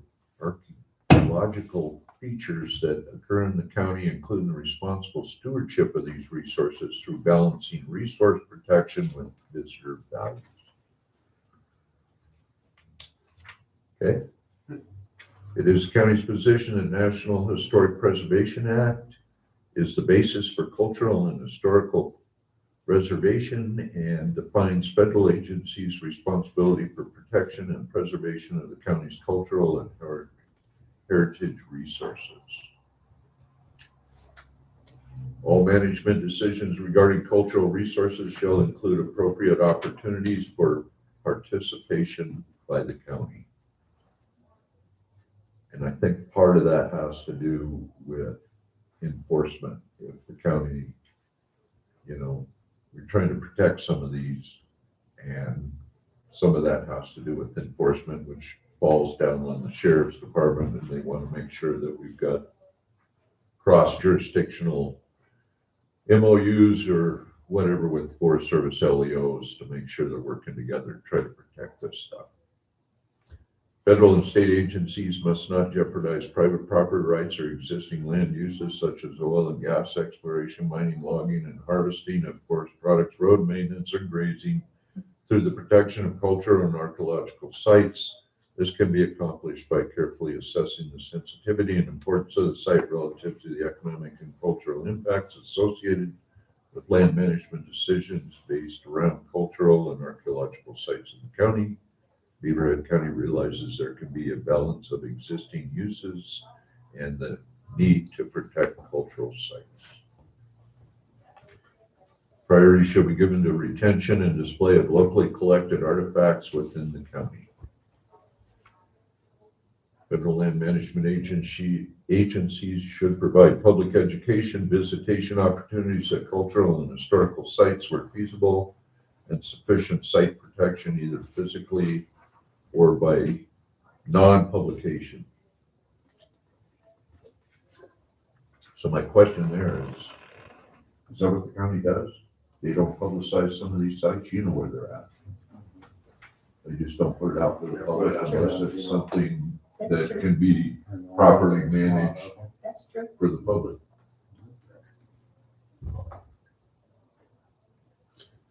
This kind of tells you don't want to take somebody to your honey hole. There you go. Okay. So, can we start at this name of this section? The whole section, a lot of the sections about archaeological, and to me, that means it should be in this, that should be in the title. And it's not? Cultural, Yeah, but that's not the same as archaeology. historical. That's also not the same. So according to AI, it's not. So that's, I was curious because it really goes into archaeology. So if we're gonna go into that, I just would like to add archaeology to the list. I think that would be good. Put that in. Everybody okay? That's fine. Archaeological resources. Yeah, and And all of them should end with a "cul" at the end, like archaeological and paleontological resources. rather than the // No, just meaning that it should have, all of them should be ALs at the end. Instead of paleontology. Ecology should be failing. I can Yeah. say that. Oh, that's right. Yeah. It's just a mouthful. Anyway, it's just that there's a lot of stuff in there about the archaeology, so we should bring that to the top. I had problems pronouncing it without ICAL on the end. Kathy, you're not making it easy No, I here. know, sorry. It's the scientist in me. Okay, what's that word say, Kathy? What's it say? Paleontological. And that's about fossils. Okay, And so that's quite interesting, which is different than archaeological, which is studying oh yeah, like the Yeah. Indians and their culture, it'd be human bone. but human bones and human settlements and what they were. All management decisions provided for the protection of cultural resources must be based on the quality and significance of that particular resource. Sites and trails will be allocated to other resource users based on their natural and relative preservation value. Such use allocation must be based on cultural resources, not area of land. That's for if the government is going to create what they call a conservation area, they're supposed to use the smallest area of land possible in that designation to protect that specific item, rather than thousands and millions of acres. They've done it some, Bears Ears and the Grand Escalade and stuff. So all this is saying is that we're gonna create a designated area. Let's just try to protect that resource. Potential adverse effects to significant and high-quality cultural resources will not be managed to the extent possible through avoidance and confidentiality of location before other protections are considered. Now, they do have up above non-publication of that, but they don't want to close it off unless they can't protect the resources there. That's basically what this is saying. Consider those other protections. Many sites represent a unique culture and are closely related to early religious settlements in the area. They continue to have historical significance and are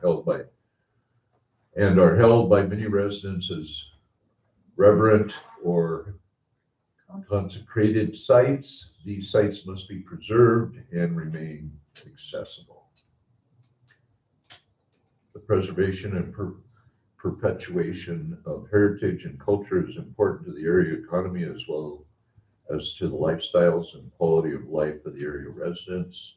Basic statement. Maintenance of resources and their physical attributes such as trails, cabins, livestock facilities, etc., is critical to present and future tourism development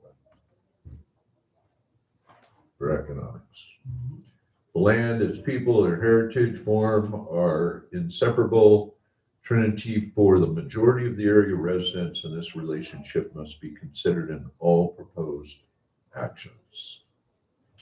Livestock grazing and the resulting lifestyles and imprint on the landscapes of the West are some of the oldest, enduring, and economically important cultural and heritage resources in the West and must be preserved and perpetuated.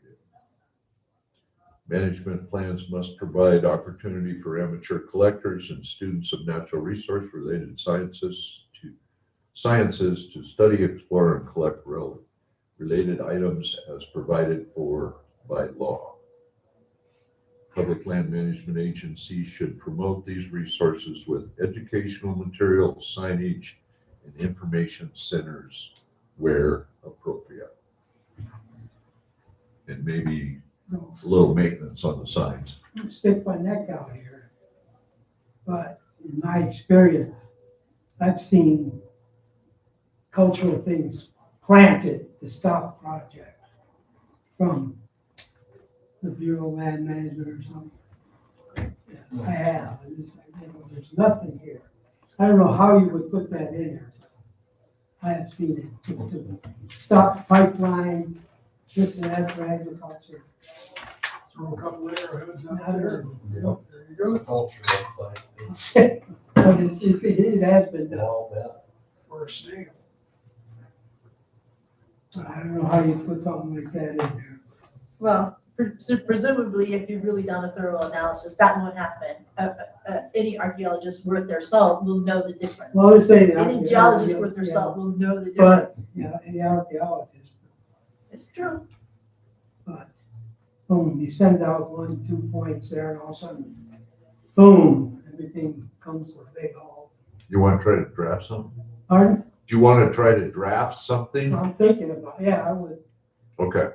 if there's some, like I said, I don't want to speak, but I've seen it done, I don't think by that. So I really like this section, okay? And what I don't understand is why this exact same words can't be used for wilderness.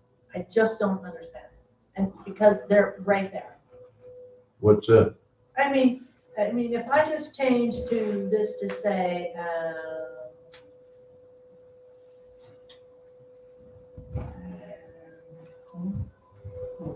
Because this is,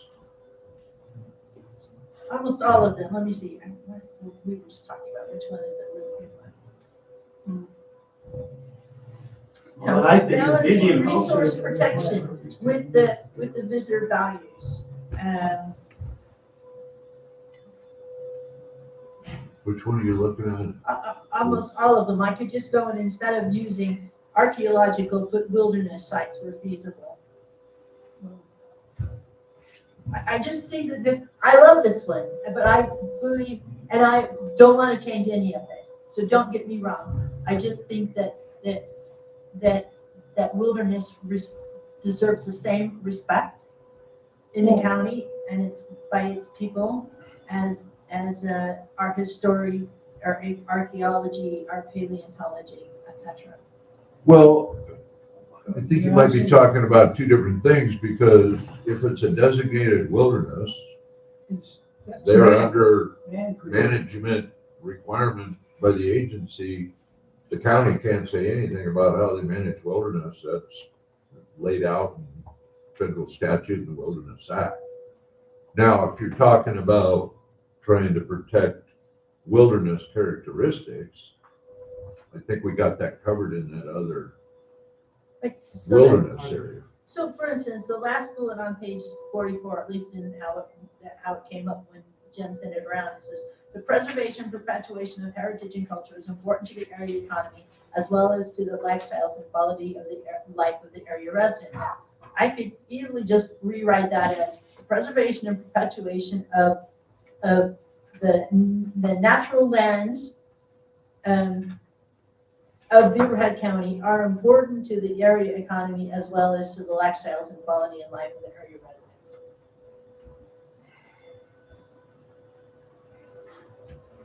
And I'm So, not gonna call them wilderness because that's a designation. so But you that's you would move this bullet over to the wilderness section? there's almost all of them could be moved there where it says you look at the value and you hold it sacred, that the value is something to the area. But if you just look at the second to the last bullet. Must provide the opportunity for amateur collectors. It's against the law to remove anything from a wilderness. But we can't really provide the opportunity for amateur collectors in the wilderness. That's true. I'm not saying, I'm just saying that to me, it's a little bit different. And for some reason, it comes out that, to me, and I'm might be unique in this, that this one is more protective than we are protecting our natural areas. That we're willing to consider the value of our archaeological heritage, but we're not willing to consider the value of our unroaded lands. We're not. I think there's ways that you can designate them without putting the tag Exactly, wilderness on exactly. them. So that's why I'm saying, I guess I disagree with, we do value them, but we don't have to lock them up in wilderness to keep using them I agree. in the shape they are. I'm gonna take the blacktails, for instance. And the Large big land W. changed for 70 years. Yeah. It doesn't need a wilderness designation to be that way, and there's a lot of those lands. I don't think we're saying we don't value them in the other category. I'm just, I completely agree with what you say. I don't have to have them listed as wilderness, but before we turn into lithium mines, I want us to take a serious look at whether we're considering the value of that piece of trees and place that I can go hike on, and it's not wilderness, it's, like you said, it's just a special area. And it goes back to what Colin wrote, it's about, are we giving that area the same value as we're giving the archaeological stuff? And I don't feel like, I feel like these words give that, and I don't feel like that somehow, I'm happy if we don't designate wilderness, I don't have to have designated wilderness. I just don't wanna lose the green space that we have. I think that's really valuable to our county. If you have further additions to the wilderness, but the wilderness is not appropriate to be putting in this, I think what I'm hearing you say is we have a great amount of protection in this area of the cultural, historical, the archaeological, and I'm not gonna say the other one. Yeah, right, it's okay. Okay, The heritage and stuff with the but that's Indians. that section. Yeah. And if you want to do additional revisions to the wilderness that we covered before we went to being Okay, introduced. well, I'll look at that, and maybe then it You is look. just not calling it wilderness, it's Okay. calling it whatever you were calling it, which. Well, there's sounded- special designations out there. I mean, Clinton, when he did the roadless rule in 2001, there's millions of acres nationwide that all of a sudden were created roadless that had roads all over them. Yeah. But Forest Service and BLM have managed in a way that they've removed a lot of that. Some has to do with the road density standards, a mile and a half of road for every square mile. That was developed on flat land down in New Mexico and Arizona, and it doesn't work up in the mountainous regions. You can't go a quarter mile with a mile and a half of road. Yeah. But yeah, that's what they're under. So anyway, Okay, just, I will put my brain to it. okay. Put your brain to I it. may not do anything, but I will always put my brain to it. Okay. The last section here, we gotta be able to get through this one. Just understand that we still have, What is the last one that we have under? This is off-highway vehicles. Off-highway vehicles should be used responsibly. Management of off-highway vehicles should be uniform across all jurisdictions. Maybe you ought to put in there, GIN, BLM, U.S. Forest Service, state. To prevent use, jurisdictions, to prevent use, concentrated use on, that sentence doesn't make sense. To prevent concentrated use, delete the first use, I think. Thanks. To prevent concentrated use on any particular jurisdiction. That's where loop trails come in, which I'm not sure on this, maybe we get down below, we add loop in here, because I don't think it's in here. Okay, OHV have become an important segment of the county's recreation industry, as well as an important mode of transportation for farmers, ranchers, and resource development. County supports the current policies of open OHV areas. They're gonna go through a plan. We don't have anything in the Open county. area. We don't have one. We don't have any We don't have any either. in the state. No. They had one, I think, down in Billings, and I think they closed it. How about if it supports the development of policies of open aid? My theory on that is, I what think, we really need is around these campgrounds for those young kids to be able to run around. They need to be able to go run around where mom and pop can see them. Yeah.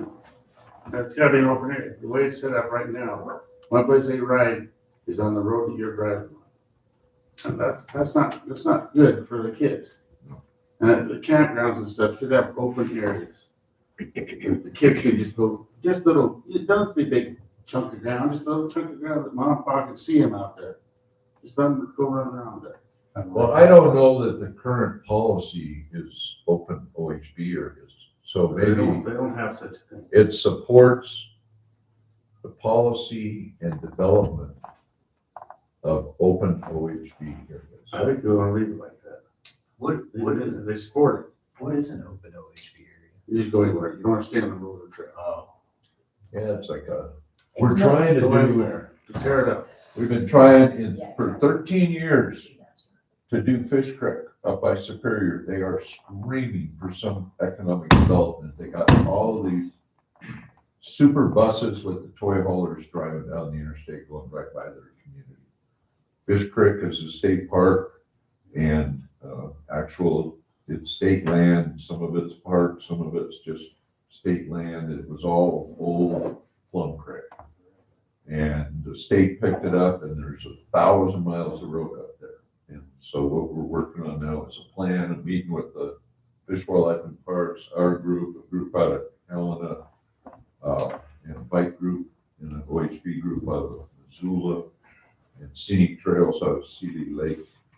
We're developing a plan right now to create about 280 miles. But there's gonna be a training park with a campground, a training park, and an open riding area, and an educational for OHV training. That's gonna be in this plan. It's gonna be on state, you know. But I think it's a good idea to promote, an open riding area. I've I watched just, wardens on TV and you'll see in some of the other states back east and stuff, they'll have, I Oh. mean, major developments of this for Yeah. people where they can. Yeah. I've seen it. But I'm They're not having into fun. OHVing, but they're really a good place for kids to learn how and It's the super. training and stuff. It's good. because more and more you're finding, surveyors, engineers, people that are doing any kind of oil and gas exploration, of course, farmers and ranchers and their kids. It's, education is very important for these, you know. Fire, guys, we work for the Yeah. government. They're all using them. And so that training I just think it's important. Anyway, we're getting some support now under the new director, Christy Clark from FWP, and Beth and Melissa, with FWP on, I mean, I know that's a long ways away, but anyway, Mineral County has lost their timber, they've lost their mining. They're so depressed up there, unemployment is huge, suicide rate, it's just, and, so. Anyway, Is that let's what put you- that in there. Is that what you want that to say? It supports Policies policies. Policies for the development of open OHV areas? Is that- Yeah, I think so. It supports policies and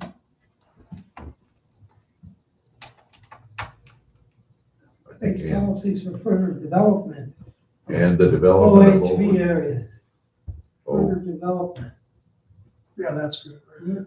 okay. like that.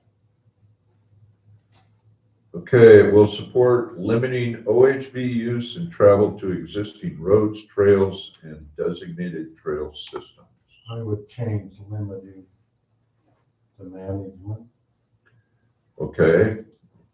Support management, Or managed OHV Support use or managed. something like that. I manage, don't like limiting. yeah. See, there you go, Kathy. Limiting is negative, we're going positive.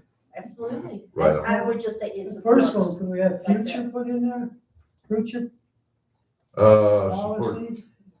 manage OB, Support policies. travel on existing Future roads, development. trails, and In the first one. You don't need future. on, Says that. And if you're saying, if our logging roads closed and this and that, and get them open. Future.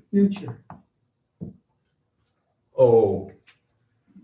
So on the future, how about we put that on the bullet up above it? Supports policy and development of open Yeah. OHV areas and, Right there, future. and That's future, what I'm thinking of. okay, No, just and future development. trail systems. Yeah, there you go, trail systems. Or expanded trail systems. Open OHV areas and expanded trail systems. Give more opportunity. Future isn't in there, is it? Expanded trail systems, comma, including loop opportunities. Yeah, but I'm talking about the first one up there, we got future. It supports policies and the development, future development of open OHV areas, future development. Okay, That future, isn't in there. And the future development. and the, back. There, and the future development of open OHV areas, comma, expanded trail systems, comma, including, systems, comma, including loop opportunities, comma, and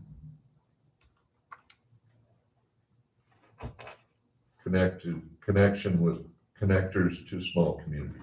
I think you ought to have something in front of loops. Travel route loops or something, loops, Well, a loop is so it's not one way in and one way out. yeah. So if we can Just connect the half end, as much wear and tear. What? Half as much wear and tear. half as much. I tried to explain that to, they couldn't figure it out. I said, why, how does that cut it in half? I said, because you're not coming out the same trail you went in, you came out another trail. You cut the use in half.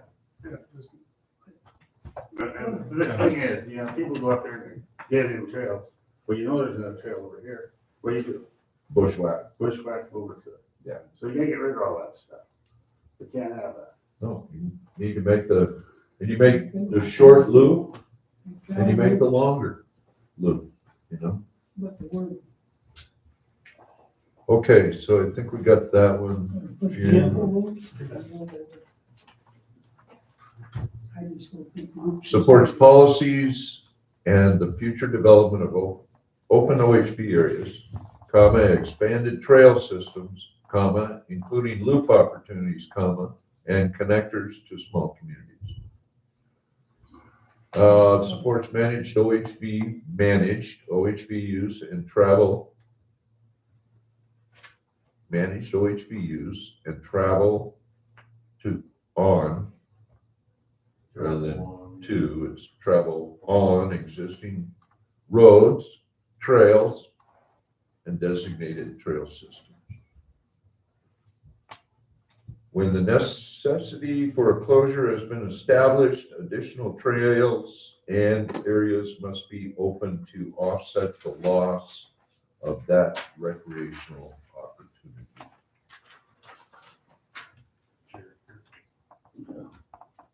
Public land management agencies must implement and maintain an aggressive OHV education and enforcement program. I don't think that reads right, on reduction of resource impacts. To reducing the, Trying to tell them not to be tearing up riparian areas and playing. yeah, but on doesn't work. No. Well, Four. or,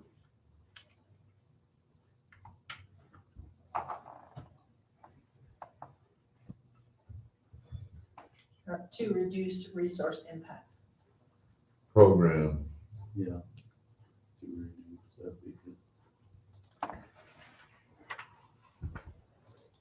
how about to reduce impacts to resources? I know that's kind of moving stuff around, but see if that reads right. Reduce, well, reduce resource impacts. I don't- Either way, 6 of one, half dozen the other. To reduce impacts to, I know you can't read with these in here, Carrie, you hate this. oh, I Just let me accept them and then you can read it. see, you got too many spaces in there, I can't read that. There you go. Public land management agencies must implement and maintain an aggressive OHV education and enforcement program to reduce impacts to resources. I think resources. The non-recreational use of OHVs such as development and livestock operations must be provided for in all areas unless restricted by law. And that's, in this section, do we wanna put anything in here about, motorcycle trails? We don't have a lot of designated motorcycle trails. And we talked about that. We talked about it a long We time. talked about it a lot, and there are some, but they're not managed as such. Let's see. So I think it'd be a good idea to put the single track in there. What, the Jeep, full size, and then you've got the bigger 4-seaters, 64-inch, Right. all the way up to Jeeps. Then you got the ATV, 50-inch, side-by-side 50-inch trails. Then you've got the single track motorcycle. You also got the e-bikes that come in big. They're big time. So we need, I think, in this off-highway vehicle one, it's off-the-highway vehicle. I think it should include e-bikes. Especially on forces, BLM need to write them. And that's one thing that the commission asked me to do is because like solar development, we'll get into that in energy, solar and wind development. This the new technologies, the e-bikes, the stuff that wasn't around in No, it wasn't 2010, around. you know. It's like in There's lots of- 2000, well, I don't know when we got rid of the three-wheelers, we got a big red, that was back in the 80s. They don't laugh unless you try to go downhill on one of them. Well, they were always pouncing on top. You know, no Can't matter believe we're still what. alive. to have one of those damn things. You could go up like crazy, it just couldn't go down. But it looked like crazy till they come over on. Thank you, 6 o'clock, we got her done. I'll send out a deal on the next 4 that's on the list. I could tell you guys what they are. So we're gonna add it. So we're gonna add single track and e-bike. Yeah, you wanna come up with some words or want me to? You do it. That's your wheelhouse, right? Yep. Oh, I was a single tractor for years and years, and then all of a sudden I got old and started falling over, and so with age comes cage. So I'm riding side by side. You know. Okay, so I'm gonna work on that. So the next one we're gonna go is wild horses. We can take that out. We have